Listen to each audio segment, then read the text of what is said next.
Hi hello everyone, welcome back to Meela blogs. இன்றைக்கி வந்து நல்லா மொறுமொறுப்பான முறுக்கு ரெசிபி தான் பார்க்க போகிறோம். வாங்க வீடியோக்குள்ளே போகலாம். ஃபஸ்ட்டு வந்து பச்சரிசி மாவு எடுத்துக்கோங்க ஃப்ரெண்ட்ஸ். தேவையான அளவு சால்ட் வந்து 2 ஸ்பூன் போட்டுக்கோங்க. தண்ணி வந்து நகை சூடுன்னு சொல்லுவாங்க தெரியுமா, லைட்டாக சுடுமா, அந்த சூடுக்கு வந்து தண்ணி வந்து ஹீட் பண்ணிக்கோங்க.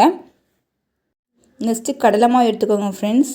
கடலை மாவு வந்து ஒரு 3 ஸ்பூன் சேர்த்துக்கோங்க. நான் சின்ன ஸ்பூன்னா 3 ஸ்பூன் சேர்த்துருக்கேன்.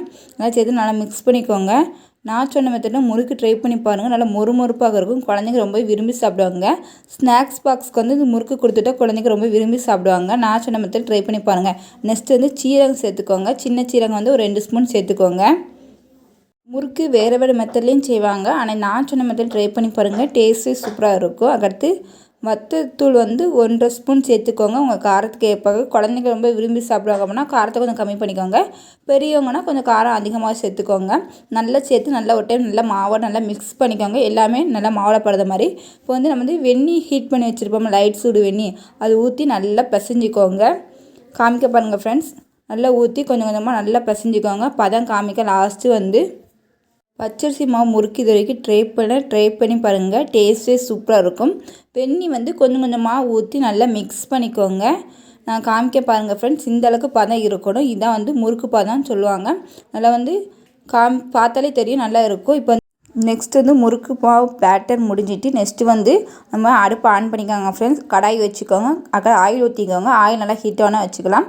அதனால் வந்து முறுக்குக்கு வந்து தீ வந்து ரொம்ப ஹை ஃப்ளேமில் வச்சுக்கோங்க. ரொம்ப லோவாக வைக்கக்கூடாது, ஹை ஃப்ளேம் தான் வைக்கணும். இப்போ காமிக்க பாருங்கள் ஃப்ரெண்ட்ஸ். முறுக்குன்னு அச்சு இருக்கும்ல ஃப்ரெண்ட்ஸ், குட்டி குட்டியாக இருக்கும். அது வந்து நம்ம மாவை வந்து உள்ளே வச்சுக்கோங்க. உள்ளே வச்சு நல்லா புக்ஸ் பண்ணிக்கோங்க. அழகாக வரும். உங்களுக்கு காமிக்க பாருங்கள் ஃப்ரெண்ட்ஸ்.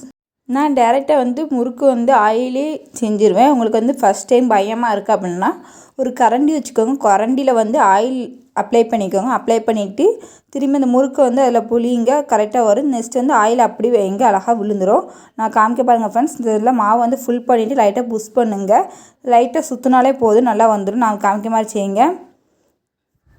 முறுக்கு வந்து உங்கள் தேவையான அளவுக்கு புளிஞ்சிக்கோங்க. சின்ன முறுக்குனா சின்னதாக புளிஞ்சிக்கோங்க, பெருசுன்னா பெருசாக வச்சுக்கோங்க. நான் குட்டி குட்டியாக செய்கிறேன். அப்போ தான் ஸ்நாக்ஸ் பாக்ஸ்க்கு வந்து கொடுத்துடும் நல்லாயிருக்கும். நல்லா திருப்பி போட்டுக்கோங்க. காமிக்க பாருங்கள் ஃப்ரெண்ட்ஸ். எண்ணெய் வந்து நல்லா ஹீட்டாக இருக்கணும். நல்லா வந்து எண்ணெய் வந்து நல்லா கொதிக்க பாருங்கள் ஃப்ரெண்ட்ஸ். நல்லா வந்து திருப்பி போட்டுக்கோங்க. முறுக்கு வந்து ரெடி ஆகிட்டோன்னா ஆயில் வந்து இருக்கிற கொதியில் அடங்கி இப்படி வரும் பாருங்கள் ஃப்ரெண்ட்ஸ். நான் காமிக்க பாருங்கள். எல்லாமே வந்து பபுள்ஸ்லாம் கம்மியாகி இப்படி வந்துட்டு அப்புறம் வந்து முறுக்கு ரெடி ஆகிட்டுன்னு அர்த்தம். இப்போ வந்து நம்ம எடுத்துக்கலாம். இப்போ வந்து நம்ம எடுத்தால் வந்து நல்லா முறுக்கு வந்து நல்லா மொறுன்னு இருக்கும். குழந்தைங்க ரொம்ப விரும்பி சாப்பிடுவாங்க. இந்த பேட்ச் வந்து எடுத்துக்கலாம். அதாவது நெக்ஸ்ட் பேட்ச் அதே மாதிரி ரீஃபில் பண்ணி நல்லா புஷ் பண்ணி திரும்பி புழிஞ்சிக்கோங்க. காமிக்க பாருங்கள் ஃப்ரெண்ட்ஸ். எனக்கு முறுக்கு வந்து இப்படி மொறுன்னு வந்துச்சு. உங்களுக்கு பார்க்கும்போது தெரியும். இதே மாதிரி நெக்ஸ்ட் பேட்ச் அதே மாதிரி செஞ்சுக்கோங்க. இதே மாதிரி மாவு வந்து எடுத்துக்கோங்க. மாவு ரீஃபில் பண்ணிவிட்டு நல்லா ஆயிலே வந்து புழிஞ்சிக்கோங்க உங்களுக்கு தேவையான அளவு.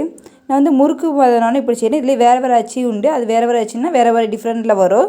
நான் முறுக்கு மாவு ஒன்று இந்த மாவு அச்சில் செஞ்சுருக்கேன். இதுமாதிரி எல்லா பேட்சும் போட்டு எடுத்துக்கலாம் ஃப்ரெண்ட்ஸ். எனக்கு வந்து முறுக்கு வந்து ஒரு 10 டேஸ்க்கு வந்து ஸ்நாக்ஸ் தொல்லை இருக்காது. இந்த வீடியோ பிடிச்ச லைக் பண்ணுங்கள், ஷேர் பண்ணுங்கள், கமெண்ட் பண்ணுங்கள், சப்ஸ்கிரைப் பண்ண மறந்துடாதீங்க. நிறைய பேர் சப்ஸ்கிரைப் பண்ணாமலே வீடியோ பார்க்கிங்க. சப்ஸ்கிரைப் பண்ணிவிட்டு வீடியோ பாருங்கள். தேங்க்யூ ஃபார் த வாட்சிங்.